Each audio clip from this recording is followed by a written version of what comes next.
So সবাই কেমন আছেন? আমরা ডেট ফাংশন প্রথম পার্টে খুব বেসিক ডেট রিলেটেড কিছু বিষয় জানলাম।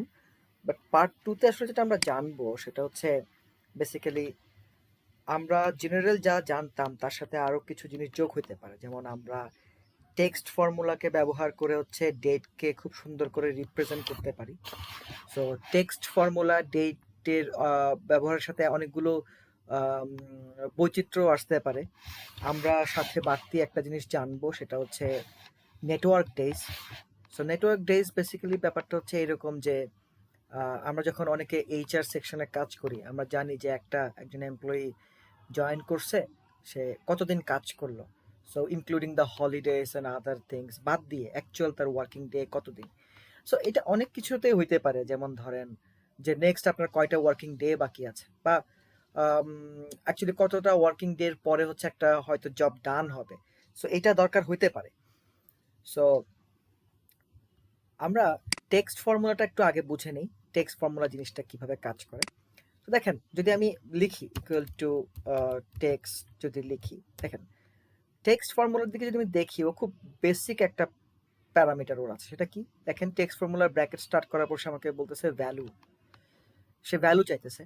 সো আমরা কিন্তু জানি, আমরা প্রথম পার্টে দেখছিলাম যে ডেট হচ্ছে একটা নাম্বার, বেসিক একটা নাম্বার, এবার কিছু না। সো ও আসলে to convert a number into a text, সে বলতেছে যে what is the value you want to convert into text. So ধরেন যেটা হয়ে থাকে, যদি এই এই যদি ফর্মুলার প্যারামিটার হয়ে থাকে, আমরা মাঝখানে একটা জিনিস জেনে রাখি। আমরা কিন্তু মানে ডেটের একটা আইএসও ফরম্যাট সম্পর্কে অনেকে জানি, যেটা আমরা এভাবে অনেকে দেখি যে D D dash M M dash Y Y. এটা ধরেন ব্যাংকের চেক বইয়ে খুব কমন একটা দৃশ্য, অথবা আপনি কোনো একটা ফর্ম পূরণ করতেছেন, সেখানে এটা খুব কমন একটা দৃশ্য, আপনি ডেট লিখতেছেন, আপনার জন্ম তারিখ অথবা কোনো একটা এক্সপেক্টেড ডেট। তো দেখেন, আমরা কিন্তু ডিডি দিক দিয়ে বুঝতে পারি আসলে কি, যে পার্টিকুলার ওই ওই মাসের দিনের সংখ্যাটা, যে 5 তারিখ 6 তারিখ। এম এম দিয়ে আমরা বুঝতে পারি আসলে কততম মাস সেটা।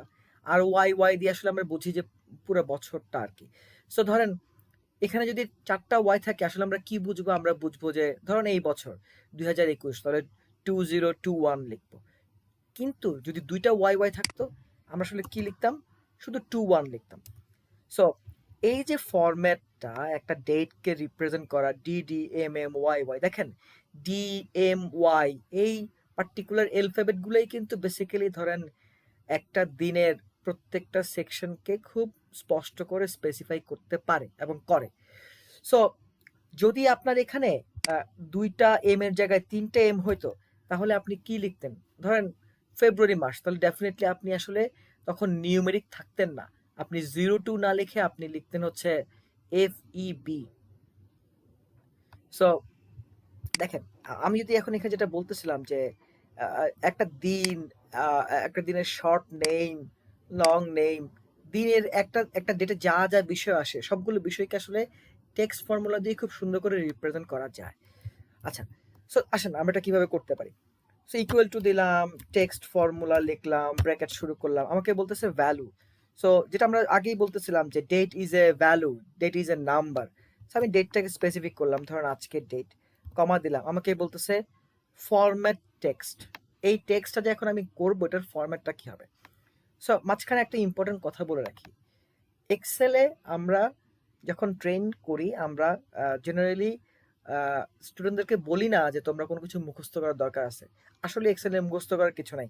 এভরিথিং ইজ ভেরি কমন, যেটা আমরা সারাদিন প্রতিদিন দৈনন্দিন জীবনে ব্যবহার করি, এমন টার্মগুলোই কিন্তু এখানে আসে, এমন বিষয়গুলোই ইন্ট্রিকেটেড। এটা it is not a nuclear science at all. So ধরেন যেটা আমরা একটু আগে দেখতেছিলাম যে D D M M Y Y, this actually represents একটা দিনের একটা একটা ডেটের পার্টিকুলার অংশগুলোকে সে রিপ্রেজেন্ট করে, ডি এম ওয়াই, এই অ্যালফাবেট গুলো। যদি তাই হয়ে থাকে, তাহলে কিন্তু আমি আসলে এই যেটা বলা হচ্ছিল ফরম্যাট টেক্সট, তাহলে কিন্তু আমি এখানে ধরেন দিনের কথা বলতেছিলাম, ডে বলতেছিলাম, তাহলে আমি কিন্তু ডি ব্যবহার করতে পারি। এখন 2টা ডি ব্যবহার করলাম, বাট আমার ফর্মুলাটা প্রপারলি হয় নাই এখনো। কেন হয় নাই? যেটা বলতেছেন যে আমরা জেনারেলি কোনো কিছু মুখস্থ করতে বলি না, বাট একটা বিষয় মুখস্থ করতে, দুইটা বিষয় মুখস্থ করতে বলি। এক নম্বর হচ্ছে সব ধরনের text should be within double inverted comma, আর ডেট হচ্ছে একটা নাম্বার। এই দুটা point should be memorized. You can actually মানে মেমোরাইজ দিস আর কি। সো যেহেতু D it is going to be represent as a text, so this should be within double inverted comma. So যেটা বলতেছিলাম যে any kind of text should be defined with double inverted comma. So দেখেন আমি কি করলাম, very simple text formula লিখলাম। আমি আমার ডেট, আমার ভ্যালু হচ্ছে ডেট, সেটাকে সিলেক্ট করলাম, কমা দিলাম। আমি যেই ফরম্যাটে ডেট চাচ্ছি সেটা হচ্ছে ডাবল ডি, দুইটা ডি আমি দিলাম, ডাবল ব্র্যাকেট ক্লোজ করে এন্টার দিলাম। দেখেন আমাকে বলতেছে 22 তারিখ। আমি যদি কোনো কারণে এটাকে ডেট চেঞ্জ করে ধরেন এটাকে 17 তারিখ করি, দেখেন ও আমাকে কিন্তু বলতেছে এটা 17 তারিখ। একইভাবে সেম ফর্মুলা যদি আমি এভাবে করি যে ডেট সিলেক্ট করলাম, কমা দিলাম, ফরম্যাট ডাবল ইনভার্ট কমা দিয়ে ধরেন আমি 3টা ডি দিলাম, ডাবল ইনভার্ট কমা ক্লোজ করলাম, ব্র্যাকেট দিলাম। দেখেন আমি বলছি এটা শর্ট ডে এর একটা শর্ট নেম। দেখেন এটা হচ্ছে আসলে বেসিক্যালি মানডে ছিল 17 তারিখ, মানডের শর্ট নেম MON সে রিপ্রেজেন্ট করতেছে। লং হইলে কি করতে পারি আমি, সেম থিং, আমি জাস্ট টেক্সট করলাম, ডেটটাকে সিলেক্ট করলাম, কমা দিলাম, ডাবল ইনভার্টেড কমা দিলাম, 4টা ডি দিলাম, ডাবল ইনভার্ট কমা ক্লোজ করলাম, ব্র্যাকেট ক্লোজ করলাম, এটা দিলাম। দেখেন সো 24 তারিখ ছিল হচ্ছে টুইসডে।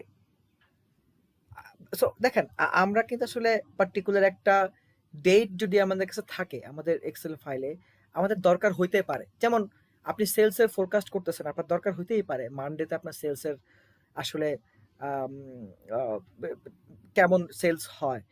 সো অথবা আপনি প্রিভিয়াস সেলসের রেশিও ক্যালকুলেশন করতেছেন যে এক এক দিন কি কি বারে কি কি ধরনের সেলসের রেশিও কেমন থাকে, সো আপনার দরকার হইতে পারে ওই পার্টিকুলার দিনের নামটাকে দরকার হতে পারে। So you can use this formula in this case. So দেখেন টুইসডে বলছি ইকুয়াল টু, এরপর আসতেছে মান্থ। তো সেম থিং, ওই ঠিক একই জিনিস, টেক্সট আমি ব্র্যাকেট শুরু করলাম, ডেট সিলেক্ট করলাম, কমা দিলাম, ডাবল ইনভার্ট কমা দিলাম, এম দিলাম, দুইটা এম দিলাম। এটা কিন্তু এমন না যে এই অ্যালফাবেট MDY এগুলাকে আপনার সবসময় ক্যাপিটাল লিখতে হবে, you can write it in small letter also. So double invert comma close, bracket close. দেখেন আমাকে বলছে এটা ছিল 8 মাস। তো same thing equal to text for the short name of the month, comma, double invert comma, 3টা M দিলাম, double bracket comma close করলাম, ব্র্যাকেট ক্লোজ, এন্টার। দেখেন আমাকে বলতেছে এটা অগাস্ট মাস। ইফ আই নিড দ্য পুরো মাসের নাম যদি চাই, টেক্সট ব্র্যাকেট শুরু, date, comma, double bracket comma, আমাকে তখন দিতে হবে 4টা M, double bracket comma close, bracket close, enter. দেখেন August. The same thing for the date also. So দিনের ক্ষেত্রে আমরা কি করতে পারি, ইকুয়াল টু বছরের ক্ষেত্রে text, so double invert comma, date select করলাম, ডাবল ইনভার্ট কমা, এটা 2টা ওয়াই দিলাম, double invert comma close, bracket close, enter. আমাকে বলতেছে 21 হচ্ছে বছর, 21 সাল। আবার ইকুয়াল টু দিলাম, টেক্সট ব্র্যাকেট শুরু, ডেট দিলাম, comma, double invert comma close, আর হচ্ছে 4টা ওয়াই দিলাম। সো এক্ষেত্রে সে 2021 2021 পুরোটাই আসবে। আচ্ছা এরপরে দেখেন ক্ষেত্র বিশেষে আপনার এমনও হইতে পারে যে আপনি আসলে কাস্টম একটা ফর্ম ডেট চান, হইতে পারে। যেমন ধরেন এখানে যে ডেটটা লেখা আছে যে 8/30/2021, আপনি এইভাবে চাচ্ছেন না, you need to change the whole format, but এটা হয়তো আম, আপনার নিজের মতো একটা ফরম্যাট হইতে পারে। You can actually create a customize format of your date, হইতে পারে যেভাবে আমি বললাম যে টেক্সট ব্র্যাকেট শুরু, ধরেন আমি ডেটটাকে সিলেক্ট করলাম, কমা দিলাম, তারপর ধরেন আমি বলছি যে ডাবল ইনভার্ট কমা দিয়ে আমি বললাম যে ডিডি, হ্যাঁ, স্ল্যাশ এম 3টা M, colon, Y, double invert comma close, bracket close, enter. দেখেন আমি ঠিক যেই ফরম্যাটে বলছি ঠিক সেই ফরম্যাটে ডেটটাকে কনভার্ট করে দিয়েছে। এনিথিং মানে আপনি চাইলে ধরেন একটা এম কমায় দেন, আপনি এভাবে দিতে পারেন। আপনি এখানে কোলন চাচ্ছেন না, আপনি চাচ্ছেন হচ্ছে এখানে স্ল্যাশ হবে, দেন স্ল্যাশ দেন। সামহাও আপনি চাচ্ছেন যে এটাকে বারের নাম চাচ্ছেন, আরেকটা ডি বাড়ায় দেন, মানডে।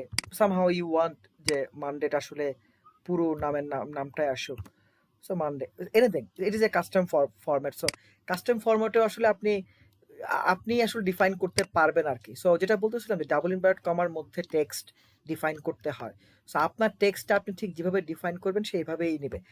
এর সাথে এই ফর্মুলার সাথে একটা খুব ইম্পর্ট্যান্ট একটা বেসিক আপনাদেরকে একটা ইন্টারেস্টিং জিনিস আমি দেখাই দেই, যেটা আমার চোখে পড়ছে। অনেক জায়গায় এটা সবাই ভোগেন। আমি দেখছি যে ধরেন মোবাইল নাম্বার মানুষ সেভাবে লিখে। ধরেন আপনি লিখছেন 01711611167, বিশেষ করে বাংলাদেশের ক্ষেত্রে মোবাইল নাম্বারের সামনে একটা জিরো থাকে। হোয়াট হ্যাপেন্স, আমি যখনই এন্টার দেই ওই সামনের জিরোটা চলে যায়। অ্যাজ উই নো যে কোনো নাম্বারের সামনে আসলে জিরোটা কোনো প্রভাব বিস্তার করে না, সে কোনো ভ্যালু অ্যাড করে না, সুতরাং জিরোর কোনো আসলে ওখানে অস্তিত্বটা আসলে ওভাবে প্রকাশ পায় না। সো এখন অনেককে আমি দেখছি যে এরকমও করতে, যে তারা একটা ছোট্ট এরকম একটা কি বলে এটাকে এভাবে করে লিখতে আমি দেখছি 017161167। সো এই ক্ষেত্রে এটা যেটা হয়, দেখেন এখানে একটা ছোট্ট গ্রিন মার্ক আসছে, it is actually wrong format. দেখেন আপনি যদি এটার এই সেলে যান এবং ক্লিক করেন, দেখেন ওখানে একটা অপশন দেখাচ্ছে নাম্বার স্টোরড অ্যাজ টেক্সট। এটা কিন্তু একটা নাম্বারকে আপনি আসলে টেক্সট হিসেবে স্টোর করছেন। Even you can look at this. দেখেন আমি যদি এই সেলটাকে বড় করি, এই সংখ্যাটা কিন্তু হাতের বাম দিকে আছে, বিকজ আমি কিন্তু আমার প্রথম ভিডিওতে বলতেছিলাম যে ডেট রিলেটেড প্রথম ভিডিওতে যে number is date is a number, এবং নাম্বার সবসময় থাকে হচ্ছে হাতের ডান পাশে, কারণ নাম্বারকে আমরা ডান পাশ থেকে গণি আর টেক্সটকে আমরা বাম পাশ থেকে পড়ি, একমাত্র আরবি ছাড়া বাকি সব ল্যাঙ্গুয়েজকে আমরা বাম পাশ থেকে পড়ি। দেখেন এই যে এই মোবাইল নাম্বারটা ডান পাশে আছে সেলের, কারণ সেটা হচ্ছে একটা নাম্বার। আর এটা it is stored as a text, number stored as a text, এবং সেটা বলতেছে সে এখানে দেখেন number stored as a text. So so এইটাতে অনেকে করেন, but this is not a good actually proper way. কারণ যদি আবার আপনি এই নাম্বার দিয়ে কখনো লুক আপ করেন, আসলে আপনি প্রপার আইডেন্টিফিকেশন পাবেন না। আবার এটাও আসলে কারেক্ট না, কারণ আপনার এখানে সামনে একটা জিরো হবে। সো এই যে text formula, I actually suggest to use text formula. So আপনার মোবাইল নাম্বারটা যেমনই থাক, যেমন এখানে আমি আরও একটা মোবাইল নাম্বার লিখি 01819334455। দেখেন, সো ক্যান বি আমি টেক্সট ফর্মুলা দিলাম, ব্র্যাকেট শুরু করলাম, ধরেন এই নাম্বারটাকে সিলেক্ট করলাম, কমা দিলাম। সো আমরা জানি যে আমাদের বাংলাদেশের মোবাইল নাম্বারটা ধরেন 11 ডিজিটে হয়। এখানে কিন্তু 10টা ডিজিট আছে, একটা ডিজিট চলে গেছে বিকজ জিরো উদাও হয়ে গেছে। So what you can do, you can actually apply the text formula here, কারণ it is a number, it is a value, you can convert it into text. How? Double inverted comma শুরু করলেন, আপনি ঠিক গনে গনে 11টা zero দিলেন, 1 2 3 4 5 6 7 8 9 10 11। Double inverted comma close করলেন, bracket close করলেন, এন্টার দিলেন। দেখেন দেখেন ইট ইজ এই জিরো চলে আসছে, এবং এই জিরোটা আর আপনাকে ওই ঝামেলাটা করতেছে না। ইট is not stored as a text, যেটা এখানে সে দেখাচ্ছিল একটা গ্রিন মার্ক, মানে ইট ইজ এ প্রবলেম, এটা সে রিপ্রেজেন্ট করতেছে না, এবং দেখতেও সে এরকম খারাপ হচ্ছে না। সো প্রপারলি আসলে রিপ্রেজেন্ট করতেছে। সো ডেট ফর্মুলার সাথে যেটা বলতেছিলাম যে টেক্সট ফর্মুলাকে ইউজ করে ভেরি ইন্টারেস্টিংলি অনেক কিছু ইউজ করা যায়। এখন আসেন আজকের ভিডিওর সেকেন্ড পার্ট নিয়ে কথা বলি। আমরা নেটওয়ার্ক ডেজ নিয়ে কথা বলতেছিলাম। সো নেটওয়ার্ক ডেজ বেসিক্যালি কি? নেটওয়ার্ক ডেজ হচ্ছে basically gap between two dates, starting date and end date, এবং যেখানে হচ্ছে আপনি চাইলে আপনার হলিডেজকে ডিফাইন করতে পারেন। যেমন ধরেন আমরা এখানে যেটা ডেট লিখে রাখছি যে অগাস্টের 20 তারিখ থেকে অগাস্টের 30 তারিখ।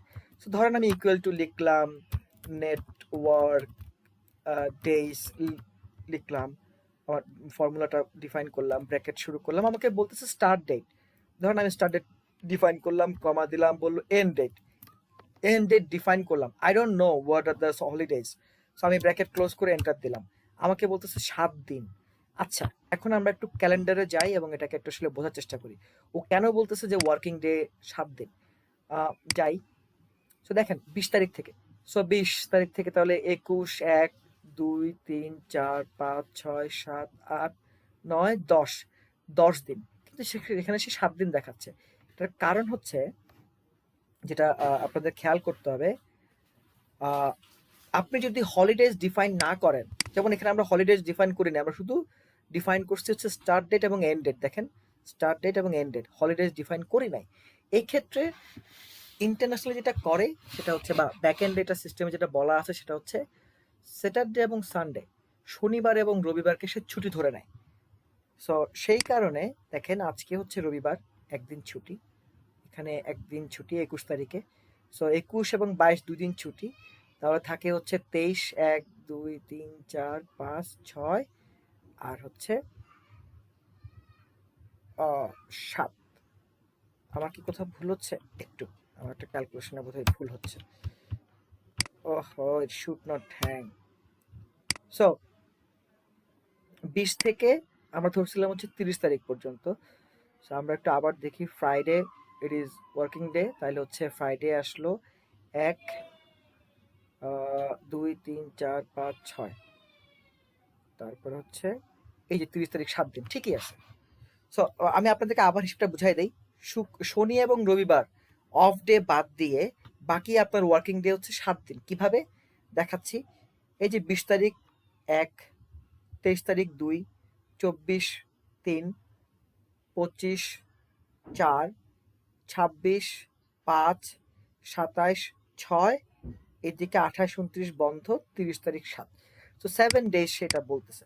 সো সাথে সাথে যদি আপনি হলিডেজটাকেও ডিফাইন করেন, অর্থাৎ এন ডেটের পরে কমার পরে আমি যখন হলিডেজ ডিফাইন করি, হলিডেজ ডিফাইনের জন্য কি হইতে পারে, ধরেন আমি হলিডেজটা ডিফাইন করতেছি হচ্ছে ওই সেলটাকে ডিফাইন করতেছি, সে যে ধরেন I4 থেকে I5 পর্যন্ত এন্টার দিলাম, আমাকে বলতেছে 6 ডেজ। কারণ কি? কারণ হচ্ছে আমরা তো হলিডেজ এখানে বাড়তেই বলছি 22 এবং 24। সো আমরা যদি এখানে একটু দেখি, দেখেন 22 এবং 24। সো 22 তারিখ ইটসেলফ ইজ রবিবার, যেটা এমনিতেই একটা ছুটির দিন। সো মাঝখানে 24টা একটা যোগ হইলো, সেই কারণে 7 থেকে 1 কমে 6 দিন সে আপনার ওয়ার্কিং ডেজ খুঁজে পাইলো। এটা হচ্ছে বেসিক ইয়েতে।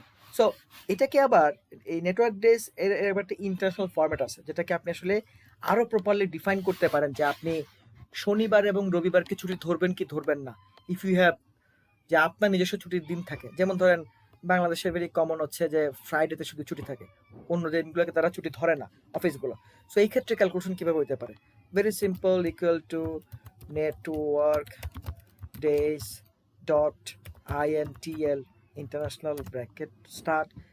একইভাবে আপনি স্টার্ট ডেট দেন, কমা দেন, এন্ড ডেট দেন, কমা দেন, দেওয়ার পর দেখেন এখানে আপনার একটা ছোট্ট উইন্ডো ওপেন হচ্ছে, যেখানে আপনাকে বলতেছে যে স্যাটারডে সানডে হচ্ছে হলিডেজ উইকেন্ড, অথবা ধরেন সানডে, এখানে বলা আছে। ধরেন আপনি শুধুমাত্র ফ্রাইডেকে আপনি বলতেছেন উইকেন্ড। সো ফ্রাইডের নাম্বার হচ্ছে কত? 16। সো 16 ডিফাইন করলে হয়ে যাবে, 16 লিখলেও হয়, অথবা আপনি ওখান থেকে ডাবল ক্লিক করলে হয়। Comma, if there is any other holidays, যেমন ধরেন আপনি তো বলছেন যে আপনার অফিস শুক্রবারে বন্ধ, বাট নেক্সট ধরেন আপনার মানডেতে দেখা গেল যে সরকারি কোনো ছুটি আছে, ধরেন কোনো একটা ধর্মীয় অনুষ্ঠান আছে, অথবা ধরেন রাষ্ট্রীয়ভাবে কোনো একটা শোকের বিষয় আছে, যেমন 15ই আগস্ট আমাদের জাতীয় শোক দিবস। এখন 15ই আগস্ট তো হচ্ছে শনিবার, এখন আপনার অফিস হয়তো শনিবার ওপেন থাকে ইন জেনারেল, বাট আপনি 15ই আগস্ট অফিস বন্ধ রাখতেছেন। How you will define it? Very simple, ওই একইভাবে আপনি হলিডেজকে ডিফাইন করেন, যে সাথে যদি আর কোনো হলিডেজ যোগ করতে চান সেটা লিস্ট করে রাখেন, ব্র্যাকেট ক্লোজ করে এন্টার দেন। দেখেন বলতেছে 7 দিন হচ্ছে টোটাল ছুটি হবে। কিভাবে? আমরা একটু মিলাই দেখি। আমরা এখানে বাড়তি হলিডেজ ধরছিলাম 26 তারিখ আর হচ্ছে 22 তারিখে। সো যাই আমরা দেখি, আমরা ফর্মুলা ডিফাইন করছিলাম যে আমাদের বেসিক হলিডেজ হচ্ছে ফ্রাইডে। সো 22 তারিখ থেকে যদি 20 তারিখ থেকে ধরি, 20 তারিখ it is Friday, it is close, তাহলে এটা হলিডে, এটা আমরা ক্যালকুলেশন আনবো না। 21 তারিখ আনবো, 22 তারিখ আনবো না, বিকজ আমি ডিফাইন করছি অ্যাজ এ হলিডে। তাহলে হচ্ছে এখান থেকে আমার থাকতেছে হচ্ছে কত? 21 আর 23, তাহলে হচ্ছে 1 2 3 4 5, 27 তারিখ ধরবো না, বিকজ হচ্ছে সেটা ফ্রাইডে। 5 6, তারপর হচ্ছে কি সরি 26 তারিখ আমাদের ধরতে হবে না, কারণ 26 তারিখ আমি এখানে ডিফাইন করছি অ্যাজ এ হলিডে হিসেবে। তাহলে আমার ক্যালকুলেশন হবে হচ্ছে 21 1 2 3 4 5 6 7, এই যে 7 দিন। 7 দিন হচ্ছে বেসিক্যালি আমার ওয়ার্কিং ডে। সো ডেট নিয়ে সেকেন্ড পার্টটা শেষ হলো। সো ভবিষ্যতে হয়তো থার্ড পার্ট নিয়ে আরো কিছু বিষয় আসবে। আরো অনেক অ্যাডভান্স বিষয় আছে ডেট নিয়ে। সো আজকে পর্যন্ত এতটুকুই। খোদা হাফেজ। নেক্সট ভিডিওতে দেখা হবে।